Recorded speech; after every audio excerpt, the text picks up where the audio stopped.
बिस्मिल्लाहिर्रहमानिर्रहीम अस्सलाम वालेकुम। मेरा नाम अदनान सगीर है। आज बेसिकली हम बात करेंगे कि कुछ जो बेसिक्स हैं इन्वेस्टिंग के बारे में, वो जो एक बिगनर है उसको क्यों उन बेसिक्स का पता होना चाहिए। कुछ जो की इम्पोर्टेंट कॉन्सेप्ट्स हैं इन्वेस्टिंग के बारे में, वो क्यों ज़रूरी हैं। अच्छा, जो इम्पोर्टेंट चीज़ इस वीडियो के अंदर हम डिस्कस करेंगे वो ये है कि हम जानेंगे कि इन्वेस्टिंग है क्या, पावर ऑफ कंपाउंड इंटरेस्ट वो क्या चीज़ है, रिस्क एंड रिवार्ड रेशो वो कैसे इम्प्लाई करनी है आपने, डिफरेंट टाइप्स ऑफ इन्वेस्टमेंट्स हैं उसके बारे में हम जानेंगे। हमें लॉन्ग टर्म इन्वेस्टमेंट करनी चाहिए, शॉर्ट टर्म इन्वेस्टमेंट करनी चाहिए, उसके बारे में हम डिटेल से बात करेंगे। इन्वेस्टिंग को स्टार्ट कैसे किया जा सकता है उसके बारे में हम कुछ कवर करने की कोशिश करेंगे। और लास्ट में हम जो कॉमन मिस्टेक्स हैं जो एक आम इन्वेस्टर करता है उसके बारे में हम जानेंगे। ठीक है।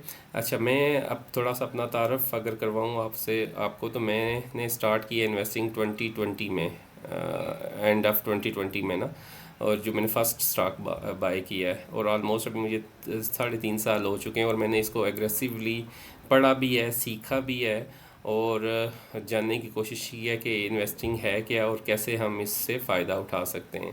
अच्छा, जो इम्पोर्टेंट कॉन्सेप्ट हम इस डिस्कशन में करेंगे, तो उसका जो पहला टॉपिक है वो ये है कि हम बेसिकली इन्वेस्टिंग की इम्पोर्टेंस क्या है, आपकी वेल्थ कैसे बढ़ सकती है। तो 3 जो क्रिटिकल पॉइंट्स हैं उसमें आप नंबर 1 पे अपने जहन में रखें कि इन्वेस्टिंग बेसिकली आपकी जो वेल्थ है उसको कंपाउंड करती है, उसको बढ़ाती है। दूसरी चीज़ ये है कि वो इन्फ्लेशन प्रोटेक्टेड होती है, लाइक आपको फ़ायदा देती है इन्फ्लेशन के अगेंस्ट। जो रुपी डेप्रिशिएट होता है और जो प्राइसेस इंक्रीज़ होती हैं, सिंपल अगर आपको बताऊं तो इन्फ्लेशन है ये बला है, तो बेसिकली वो आपको इन्फ्लेशन के अगेंस्ट प्रोटेक्शन रखती है। और तीसरी चीज़ ये है कि वो आपको इनकम जनरेशन देती है। अगर आप रियल स्टेट में, तो आपको वो रेंटल इनकम आएगी।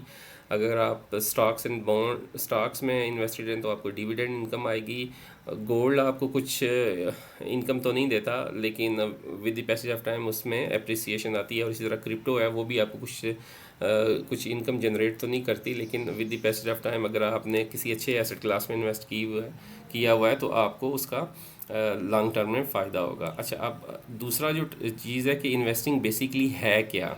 ठीक है, इन्वेस्टिंग से मुराद ये है कि आप अपनी जो कैपिटल है, अपनी जो अमाउंट है, अपना जो पैसा है, वो डिफरेंट एसेट क्लास में इन्वेस्ट करते हैं और आप एक्सपेक्ट करते हैं कि वो with the passage of time grow करेगा। पहली चीज़ तो ये है। दूसरी चीज़ ये है कि डिफरेंट टाइप ऑफ इन्वेस्टिंग हैं। ठीक है, आप सेविंग अकाउंट्स हैं, आपके स्टॉक्स हैं, आपके बॉन्ड्स हैं, तो वो हम इन डिटेल आगे चल के बात करेंगे। सेविंग अकाउंट्स क्या है कि आप अपनी अपनी जो अमाउंट है उसको फिक्स डिपॉजिट कर देते हैं, और जो स्टॉक्स हैं आप कुछ कंपनीज़ के शेयर्स खरीदते हैं और आप उस कंपनी के हिस्सेदार बन जाते हैं। बॉन्ड्स बेसिकली क्या है कि गवर्नमेंट बेसिकली आपसे लोन लेती है और उसके अगेंस्ट आपको इंटरेस्ट पे करती है। अच्छा, और तीसरी चीज़ ये है कि डिफरेंट एसेट्स क्लास हैं। उसमें स्टॉक्स मैंने आपको बताया है, इसमें बॉन्ड्स हैं, इसमें रियल स्टेट है। रियल स्टेट में आपके जो घर आप लेते हैं, कोई प्लाट किसी जगह लिया है, तो ये आपकी डिफरेंट एसेट्स क्लास हैं इन्वेस्टिंग के अंदर। अच्छा, तीसरी जो बात हम डिस्कस करेंगे वो ये है बेसिकली इन्वेस्टिंग जब हम करते हैं, जैसा आपको मैंने बताया कि इन्वेस्टिंग से मुराद ये है कि आप ये एक्सपेक्ट कर रहे होते हैं कि with the passage of time आपकी अमाउंट जो है वो बढ़ रही है। ठीक है, या वो एटलीस्ट इन्फ्लेशन प्रोटेक्टेड है। ठीक है, तो कंपाउंड इंटरेस्ट उसमें सबसे इम्पोर्टेंट है। कंपाउंड इंटरेस्ट क्या है कि with the passage of time अगर आपको 10% लेट से आपको मुनाफा हो रहा है, और अगले साल आप को उस लाइक अगर आपने 100 रुपया इन्वेस्ट किया है तो एनुअल आपका रिटर्न है 10%, तो पहले साल आपको 110 रुपये आपको प्रॉफिट आएगा, यानी 10 रुपये आपको फ़ायदा आएगा उसके ऊपर। दूसरे साल अगर आपको फिर 10% आया तो आपको 110 के ऊपर आपको मज़ीद 10% आएगा, लाइक आपके 121 रुपये हो जाएंगे। तीसरे साल आपका फिर अगर 10% है तो वो 121 पे होगा। तो इसी तरह आपकी अमाउंट जो है वो कंपाउंड होती रहेगी with the passage of time. अच्छा, उसमें एक जो इम्पोर्टेंट कंसेप्ट है वो रूल ऑफ 72 का है। ये रूल ऑफ 72 से मुराद ये है कि आप का जो रेट ऑफ रिटर्न है उसको अगर आप 72 को उस रेट ऑफ रिटर्न से आप डिवाइड करेंगे तो आपके पास पता चल जाएगा कि आपके पैसे जो आपकी अमाउंट है वो कितने अरसे में डबल हो गए। लेट से आपको मैं एग्जांपल देता हूँ कि आपका 10% या 15% इंटरेस्ट रेट है, तो 72 को अगर आप डिवाइड करेंगे 15 से, तो आपको लाइक 5 ईयर्स चाहिए आपकी अमाउंट को डबल होने में, ठीक है। और अगर आप 72 को 20 से डिवाइड करते हैं तो आपको 3.6 ईयर चाहिए आपकी अमाउंट को डबल होने में। तो ये रूल ऑफ 72 बड़ा बेसिक है और बड़ा ही इम्पोर्टेंट है, और आपको ये जानने में मदद देता है कि आपको कितने अरसे में आपकी जो अमाउंट है वो डबल हो जाएगी। लाइक अगर बैंक आपको पिछले 2-3 सालों में पाकिस्तान में 22% तक इन्फ्लेशन इंटरेस्ट रेट था, जबकि इंडिया में 4 to 5% इंटरेस्ट रेट रहा है। तो उसी के हिसाब से जिस तरह इंटरेस्ट रेट होता है उसी तरह उस मुल्क में इन्फ्लेशन भी होती है। खैर वो एक सेपरेट डिस्कशन है, वो हम किसी सेपरेट वीडियो में करेंगे, लेकिन बेसिक जो बताने का मकसद ये है कि रूल ऑफ 72 से मुराद ये है कि 72 को जो आपका एक्सपेक्टेड रेट ऑफ रिटर्न है, अगर उसे डिवाइड करेंगे तो आपके पास नंबर ऑफ़ ईयर्स आपके पास आ जाएंगे कि कितने साल चाहिए आपकी अमाउंट को डबल होने में, ठीक है। उसके बाद जो चौथा टॉपिक है वो आपका रिस्क एंड रिवार्ड रेशो है। अब रिस्क एंड रिवार्ड रेशो से मुराद क्या है? रिस्क एंड रिवार्ड रेशो से मुराद ये है कि आप कितना परसेंट रिस्क ले सकते हैं। लाइक अगर आप को 10% प्रॉफिट चाहिए तो आप हो सकता है 1% या 2% या 3% आप रिस्क ले लें। लाइक अगर आप 100 रुपये के अगेंस्ट आपको 10 रुपये का मुनाफा चाहिए, तो आप अपने जहन में एक माइंड बना लेते हैं कि मुझे अगर 100 से 110 चाहिए, तो अगर 100 मेरा 95 भी हो जाए या 93 भी हो जाए या 97 भी हो जाए तो आई एम ओके। लेकिन और उसके अगेंस्ट आपको 10% का या 15% का मार्जिन भी चाहिए, ठीक है। तो रिस्क रिवार्ड आपको पता होना चाहिए कि आप रिस्क कितना ले रहे हैं और उसके अगेंस्ट आपका रिवार्ड क्या होगा, ठीक है। ये एक इम्पोर्टेंट चीज़ है जो आपने जहन में रखनी है इन्वेस्टिंग को स्टार्ट करने से पहले। उसके बाद जो पांचवा टॉपिक है वो डिफरेंट टाइप्स ऑफ इन्वेस्टमेंट्स हैं, जो आपको इससे पहले भी बड़ी मैंने डिटेल से बताया कि बेसिकली क्या है डिफरेंट टाइप्स ऑफ जो इन्वेस्टमेंट्स वो हैं क्या हैं। नंबर 1 के ऊपर है स्टॉक्स क्या हैं? Basically share of A company, और उसके अंदर आप हिस्सेदार बन जाते हैं, और वो उसकी जो स्टॉक की जो प्राइस है वो राइज और फॉल ऊपर जाती है और नीचे आती है, उसके पीछे जो उसका ड्राइविंग फैक्टर होता है उस कंपनी की अर्निंग होती है कि जितना अच्छा वो परफॉर्म कर रही होती है उसी हिसाब से उसकी परफॉर्मेंस उसके स्टॉक के अंदर भी रिफ्लेक्ट कर रही होती है। बॉन्ड्स के बारे में आपको बताया है, बेसिकली बॉन्ड जो है वो गवर्नमेंट और कंपनीज लोन देती हैं, उसके अगेंस्ट आपको वो इंटरेस्ट पे करती हैं। अच्छा, म्यूचुअल फंड्स और ईटीएफ्स दो प्रोडक्ट्स हैं, जो दो इंस्ट्रूमेंट्स हैं इन्वेस्टिंग में। म्यूचुअल फंड्स क्या हैं? बेसिकली ये पूल ऑफ मल्टीपल स्टॉक्स होते हैं, उसमें बॉन्ड्स भी होते हैं। आप म्यूचुअल फंड्स बैंक्स मैनेज करते हैं, और ETFs basically exchange traded funds होते हैं जो स्टॉक मार्केट में ट्रेडेबल होते हैं। और म्यूचुअल फंड स्टॉक मार्केट में ट्रेडेबल नहीं होते, वो बैंक्स जो है आप उनको मनी पैसा देते हैं अपना, और वो पैसा आपका डिफरेंट एरियाज़ के अंदर इन्वेस्ट करते हैं और उससे फिर वो आपको रिटर्न कमा के देते हैं। इसी तरह रियल एस्टेट है, आप प्रॉपर्टी में इन्वेस्टमेंट कर देते हैं, कहीं किसी जगह प्लॉट ले लेते हैं, किसी जगह आप अपार्टमेंट ले लेते हैं, किसी जगह आप क्या नाम है घर ले लेते हैं, और उससे आपको एक रेंटल इनकम आ रही होती है। उसके अलावा डिजिटल एसेट्स में आपकी क्रिप्टो है, एनएफटीज़ हैं, ठीक है। और लास्ट में आपका गोल्ड, सिल्वर और कमोडिटीज़ आ जाती हैं कि आप उनमें इन्वेस्टमेंट कर लें और वहाँ से आप अपनी अमाउंट को या अपनी जो कैपिटल है उसको ग्रो करवाएं, ठीक है। उसके बाद जो 6 नंबर चीज़ है, जो 6 पॉइंट है, वो जो मैं आपसे डिस्कस करना चाह रहा हूँ वो बेसिकली क्या है, लॉन्ग टर्म और शॉर्ट टर्म इन्वेस्टिंग। अब लॉन्ग टर्म इन्वेस्टिंग से मुराद क्या है और शॉर्ट टर्म इन्वेस्टिंग से मुराद क्या है? अब लॉन्ग टर्म में अगर आपको मैं ये KSE 100 का एक चार्ट खुला हुआ है मेरे पास, और ये आप देखें कि KSE 100 स्टार्ट हुआ था 1998 में 817 पॉइंट से, और अगर आप देखें ऑलमोस्ट 2024 में तो ये 79,000 तक इंडेक्स पहुंचा हुआ है। तो ये अगर आप यहाँ कहीं किसी अच्छी स्टॉक में, किसी अच्छे शेयर में आप इन्वेस्टेड होते, या ये जो KSE की बड़ी 100 कंपनीज़ हैं, ठीक है, उनमें आप इन्वेस्टेड होते, हर एक कंपनी का एक एक शेयर आपने लिया हुआ था, तो आपका जो रिज़ल्ट्स होते वो बड़े अनप्रेसिडेंटेड किस्म के होते हैं। वो फिर हम एक सेपरेट वीडियो बनाएंगे, उसमें हम डिस्कशन करेंगे कि कैसे with the passage of time return जो है वो कंपाउंडिंग की वजह से उसने बीट किया है। ठीक है, तो एक लो लॉन्ग टर्म है। शॉर्ट टर्म इन्वेस्टिंग क्या होती है कि आप आवरली बेसिस के ऊपर कोई चार्ट ओपन करते हैं और किसी भी कंपनी का, लाइक मैं अगर आपको मिसाल दूँ, मीज़ान बैंक का मिसाल देता हूँ। ठीक है, तो मीज़ान बैंक में आप आवरली चार्ट खोल के आप उसमें आप देख सकते हैं कि यार ये जो स्टॉक है यहाँ से गिरना शुरू है, तो यहाँ आप इसको शॉर्ट सेल कर सकते हैं। ठीक है, या यहाँ ये स्टॉक ने यहाँ से रैली लेना शुरू की ये 28 सितंबर से 114 रुपये से, तो यहाँ आप उसको लॉन्ग करते जाते और यहाँ से आप उसमें बाय करते जाते, यहाँ बाय करते, फिर यहाँ बाय करते, यहाँ बाय करते, यहाँ बाय करते, और समवेयर यहाँ कहीं आप उसको सेल कर सकते थे। बहरहाल ये एक again once again separate discussion है कि कैसे आप लॉन्ग टर्म और कैसे शॉर्ट टर्म इन्वेस्टिंग कर सकते हैं।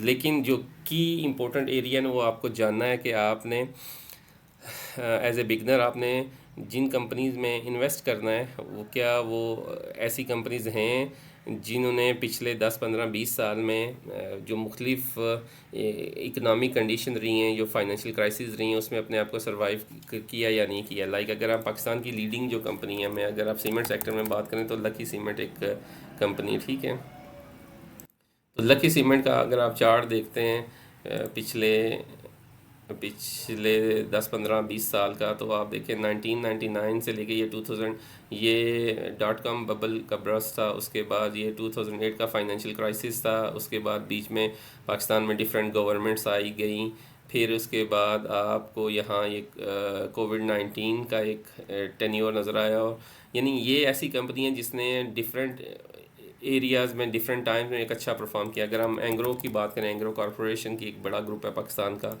उसकी बात करें तो उसका अगर आप चार्ट देखें तो सेम इसी तरह एक कंसिस्टेंट परफॉर्मेंस उसकी नज़र आ रही है आपको। इसी तरह अगर आप मैं आप ओपन करता हूँ, मीज़ान बैंक ओपन कर लेता हूँ, तो मीज़ान बैंक का भी अगर आप देखें तो एक कंसिस्टेंट ग्रोथ आपको नज़र आ रही है कि उसने डिफरेंट एरियाज़ में डिफरेंट टाइम में एक अच्छा परफॉर्म किया है। तो आपको आइडेंटिफाई करना है कि कौन सी अच्छी कंपनीज हैं जिसके अंदर आपने इन्वेस्ट करना है। एक चीज़ जो हमेशा आपने याद रखनी है, अच्छी कंपनी में इन्वेस्ट करना है और फिर आपने बेफिक्र हो जाना है। अगर आप किसी चीप कंपनी में या चिलर कंपनी में इन्वेस्ट करके बैठ जाएंगे तो फिर उसके जो रिज़ल्ट्स हैं वो यानी वो इतने शानदार या शायद ना हो, बल्कि आप मायूसी में चले जाएं कि यार ये मैंने अच्छी लॉन्ग टर्म इन्वेस्टिंग स्ट्रेटजी अपनाई है कि मेरा तो जनाब बजाय कैपिटल ग्रो होने के वो श्रिंक होना शुरू हो गया। तो ये बड़ी इंपॉर्टेंट है कि आपको राइट कंपनीज सेलेक्ट करनी है। ठीक है, और वो फिर हम एक वंस अगेन सेपरेट डिस्कशन बनाएंगे, वीडियो बनाएंगे जिसमें हम ये डिस्कस करेंगे राइट कंपनीज़ के, जो अच्छी कंपनी है उसके अंदर क्या की करेक्टरिस्टिक्स होते हैं और वो की करेक्टरिस्टिक्स कैसे उसके चार्ट पे नज़र आ रहे होते हैं। अगर आप एप्पल को देखें, ठीक है, अगर आप ये एप्पल का चार्ट देखें तो देखें कंसिस्टेंट ग्रोथ एप्पल ने दी है। ठीक है, इसी तरह अगर ये मंथली का चार्ट है, और उसके बाद अगर आप बर्कशायर का, एक बर्कशायर कंपनी है, ठीक है, वॉरेन बफेट की, आप देखें कंटिन्यूस इसकी ग्रोथ है, कंटिन्यूस ग्रोथ। ठीक है, तो ये एक लॉन्ग टर्म और शॉर्ट टर्म इन्वेस्टिंग के बारे में आपको पता होना चाहिए। अच्छा, लास्ट में, बल्कि इससे पहले हमें ये पता होना चाहिए कि अब हम इन्वेस्टिंग को स्टार्ट कैसे करना है हमने। ठीक है, सबसे पहले आपको अपने जो फाइनेंशियल गोल्स हैं उनके बारे में आपको पता होना चाहिए कि यार मेरे फाइनेंशियल गोल्स क्या हैं। ठीक है, नंबर 1 पे तो ये चीज़ होनी चाहिए। ठीक है, उसके बाद आप ने डिफ़ाइन करना है कि मेरे लेट से फाइनेंशियल गोल क्या है, कि मैं अपनी रिटायरमेंट के लिए प्लान कर रहा हूँ, मैं अपने घर के लिए अब को बाय करने के लिए प्लान कर रहा हूँ इन्वेस्टिंग, या अपने बच्चों को पढ़ाने के लिए, या बच्चों की शादी के लिए, या अपने हॉलीडेज़ के लिए मैं कुछ प्लान कर रहा हूँ, तो तब मैं इन्वेस्टिंग, इसलिए मैं इन्वेस्टिंग स्टार्ट कर रहा हूँ।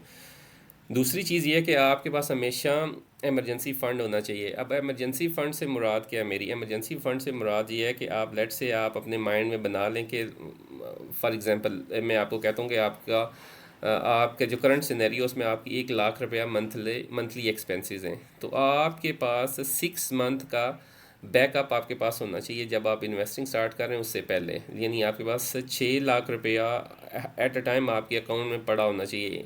इन केस आपकी कोई इमरजेंसी आ जाती है तो आपको पता हो कि यार मेरे पास ये क्वेश्चन है, लाइक अगर आपकी जॉब कहीं ख़त्म हो जाती है, कोई ऐसा नागहानी या अनहोनी आफत आपके ऊपर आ जाती है, तो आपको पता हो कि मेरे पास 3 to 6 मंथ का बैकअप प्लान मौजूद है। उसके बाद तीसरी जो चीज़ ये है कि आपने अपना ब्रोकर जो है ना वो बड़े वाइजली तरीके से चूज़ करना है, ठीक है। वो अगर आप को मैं बताऊं, अगर आप PSX के डाटा पोर्टल में चले जाए ना, तो यहाँ आपको अगर आप मुझे 1 मिनट दें तो मैं PSX की वेबसाइट ओपन करता हूँ।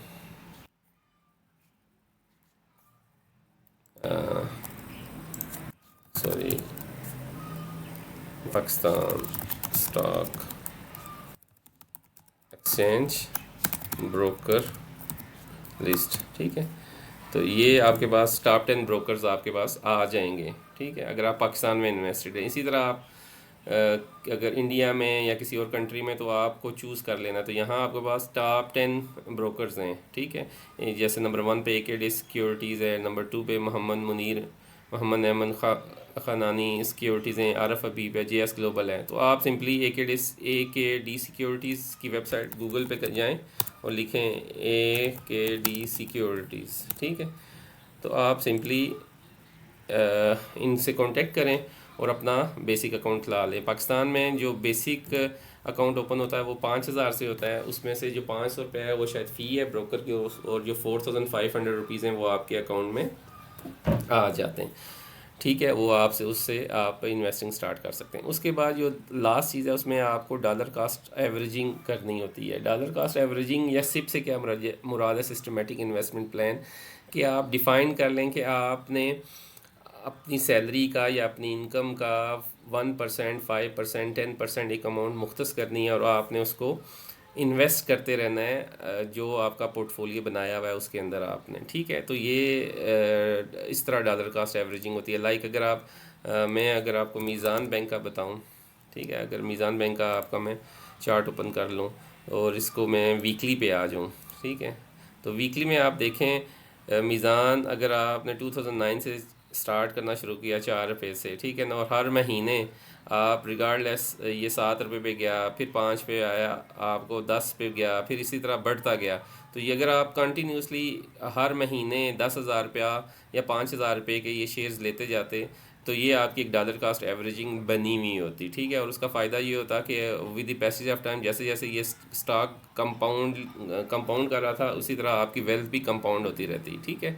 तो ये है डॉलर कास्ट एवरेजिंग, और इससे आपको ये फ़ायदा ये है कि रिगार्डलेस ऑफ वॉलेटिलिटी क्या हो रहा है मुल्क में, कैसे हो रहा है, ठीक है ना, आपको इसकी फ़िक्र नहीं है। आपको पता है कि मैं कंटिन्यूसली एक अमाउंट जो है वो इम्प्लाई कर रहा हूँ और वो मुझे उसका फ़ायदा हो रहा है, ठीक है।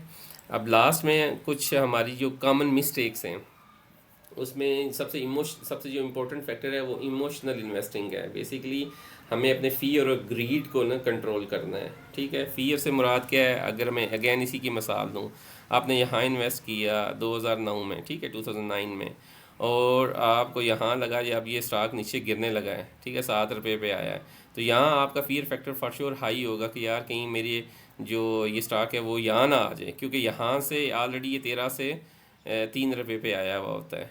तो और ग्रीड फैक्टर क्या होता है कि ज्यों ज्यों हम हमारा जो जो रिटर्न ऑन इन्वेस्टमेंट है वो बढ़ता जाता है, तो हमने अपने ग्रीड को भी कंट्रोल करना है ताकि हम ग्रीडी ना होते रहें, ठीक है। एक तो ये चीज़ है। उसके बाद दूसरी चीज़ है वो डाइवर्सिफिकेशन है। हम क्या करते हैं, हम एक ही एसेट क्लास में इन्वेस्टेड रहते हैं। हो सकता है स्टॉक्स में इन्वेस्टेड रहें और उस टाइम में गोल्ड ने अच्छा परफॉर्म किया हो, या कमोडिटीज़ ने अच्छा परफॉर्म किया हो, या रियल स्टेट ने अच्छा परफॉर्म किया हो, या क्रिप्टो ने अच्छा परफॉर्म किया। अगर मैं यहाँ क्रिप्टो निकालूँ BTC, ठीक है, बिटकॉइन का अगर मैं चार्ट निकालूँ तो ये देखें आप, ठीक है। तो बिटकॉइन यहाँ से 2015 से $192 की थी और अभी ये $58,000 के ऊपर खड़ी है। तो अगर आपने सिर्फ स्टॉक्स में आपने अपने आपको एक्सपोजर दिया हुआ होता, तो आप ये एक बड़ा बुल रन डिजिटल करेंसी का मिस कर चुके होते हैं, ठीक है। तो इस तरह के आपने चीज़ें देखनी हैं कि आपकी डाइवर्सिफिकेशन जो है वो प्रॉपरली होनी चाहिए। उसके बाद जो एक और चीज़ है कि आप जो मार्केट है उसको टाइम नहीं कर सकते। आप ये नहीं कह सकते कि यार मुझे इसी टाइम में इन्वेस्ट करना है, मैं अभी ये प्रॉफिट ले लूँ, उसके बाद जब मैं बाहर निकल जाऊँगा तो फिर मैं कर लूँगा इन्वेस्टमेंट। लाइक अगर मैं आपको ये डेली का चार्ट मीज़ान बैंक का दिखाऊं तो मीज़ान बैंक ने यहाँ 2024 में सॉरी यहाँ से अगर आप आएँ, हाँ 2023 के जुलाई में, सॉरी अगर यहाँ आता, हाँ अगस्त में इसने 135 का हाई मारा और उसके बाद इसने 111 तक आया ये। ठीक है, बल्कि इससे भी पीछे जाते हैं, हम यहाँ आते हैं। यहाँ इसने 142 का हाई मारा और उसके बाद ये आता गया वापस 82 रुपीज़ के ऊपर आया है। ठीक है, तो हमारी जो डिस्कशन हो रही है कि टाइमिंग द मार्केट, अगर आप कहते हैं कि मैंने यहाँ ख़रीदा है और यहाँ मैं या यहाँ मैं बायर हो गया हूँ, तो आप अगर बायर रहते तो आपने ये कंप्लीट बुल रन था वो मिस कर देना था। ठीक है, तो आप मार्केट को उस तरह टाइम नहीं कर सकते कि यार अभी मैं बाय कर लूँ और अभी ये सेल कर दूँ, फिर बाद में मौका मिलेगा तो बाय कर लूँगा। एक बात हमेशा याद रखें कि आप जब एक दफ़ा किसी अच्छे स्टॉक से बाहर निकल जाते हैं ना, उसके बाद आपके अंदर वो करज ही नहीं आती कि आप उसको दोबारा बाय कर सकें। तो ये हमारी आज की डिस्कशन थी। आई होप कि आपको आज की डिस्कशन पसंद आई होगी। आज के जो टॉपिक्स हमने डिस्कस किए हैं उसकी आपको समझ आई होगी। जो टॉपिक्स जो थे की पॉइंट्स थे उसमें ये था कि इम्पोर्टेंस क्या है इन्वेस्टिंग की, दूसरा पॉइंट ये था इन्वेस्टिंग है क्या, तीसरा हमारा पॉइंट था कि कंपाउंड इंटरेस्ट क्या है भला है, उसके बाद हम चौथा पॉइंट डिस्कस किया कि रिस्क और रिवार्ड रेशो वो कितनी इंपॉर्टेंट है, पांचवा पॉइंट हमने डिफरेंट टाइप्स ऑफ इन्वेस्टमेंट्स को डिस्कस किया, छठे में हमने ये जानने की कोशिश की कि लॉन्ग टर्म इन्वेस्टमेंट और शॉर्ट टर्म इन्वेस्टमेंट ये क्या चीज़ है, सातवें में हमने इन्वेस्टिंग को स्टार्ट कैसे करना है और डिफरेंट किस्म के जो फाइनेंशियल और बिजनेस इन्वेस्टिंग इंस्ट्रूमेंट्स हैं उसको कैसे अप्लाई करना है, फाइनेंशियल गोल्स कैसे सेट करने हैं, इमरजेंसी फंड को कैसे बिल्ड करना है, ब्रोकर फर्म को कैसे चूज़ करना है, डॉलर कास्ट एवरेजिंग क्या है, और आठवें पे हमने डिस्कस किया है कि कॉमन जो मिस्टेक्स हैं वो क्या हैं। तो आई होप कि आपको आज की ये डिस्कशन पसंद आई होगी। अपने फीडबैक से हमें ज़रूर आगाह करें, कमेंट सेक्शन में आप हमें बताएं कि हम मज़ीद किस तरह की वीडियोस बनाएं ताकि आपको भी फ़ायदा हो और बाकी जो जो व्यूवर्स हैं जो हमारा चैनल देख रहे हैं उनको भी इस चीज़ का फ़ायदा हो। तो हमारे चैनल को लाइक करें, सब्सक्राइब करें और अपने दोस्तों के साथ शेयर करें। इसी के साथ हम आज की डिस्कशन को कंक्लूड करते हैं। आपके फ़ीडबैक का मुझे इंतज़ार रहेगा। अल्लाह ताला आपका और हमारा हामी और नासिर हो। अस्सलाम वालेकुम वरहमतुल्लाहि वबरकातुहू।